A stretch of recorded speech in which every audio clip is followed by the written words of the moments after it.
চাঁদাবাজি বলেন, এটা থেকে বরিশালের মানুষ মুক্তি পাবে, এটা আমি ব্যক্তিগতভাবে মনে করি। আর বাকিটা আমাকে যারা দেখবেন তারা লিখবেন এবং বলবেন আমি ভুল বলছি কিনা।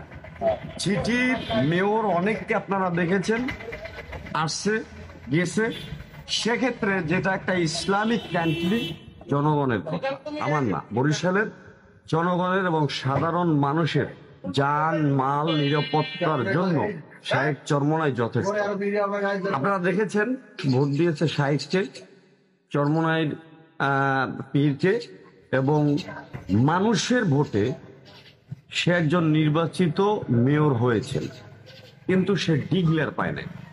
চরমোনাই শুধু বাংলাদেশেই না, এশিয়ার ভিতরে আলোড়ন সৃষ্টিকারী একটি প্রতিষ্ঠান, ধর্মীয় প্রতিষ্ঠান।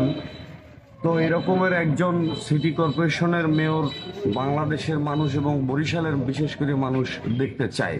প্রধান হিসেবে আছেন ডক্টর ইউনূস, তাকে দ্বিতীয় কিছু বলতে হবে না, কারণ সে শুধু বাংলাদেশ না, সে তামাম বিশ্বের খবর রাখে।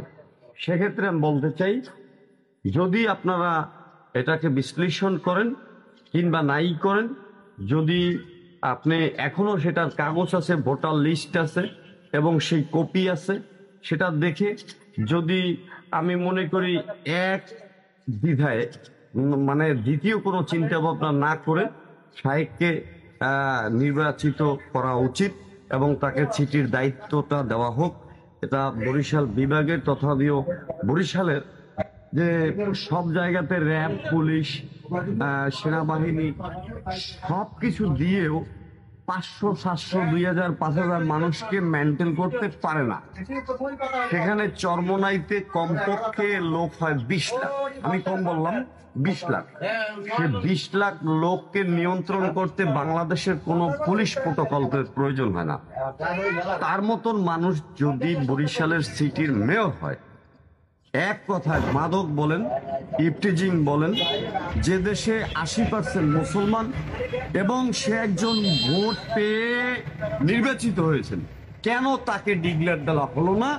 আমার সারা বাংলাদেশের মানুষের কাছে প্রশ্নটা থাকবে এবং অতি অবিলম্বে শাহেক চরমোনাইকে, পীর সাহেবকে নির্বাচিত ঘোষণা করা হোক।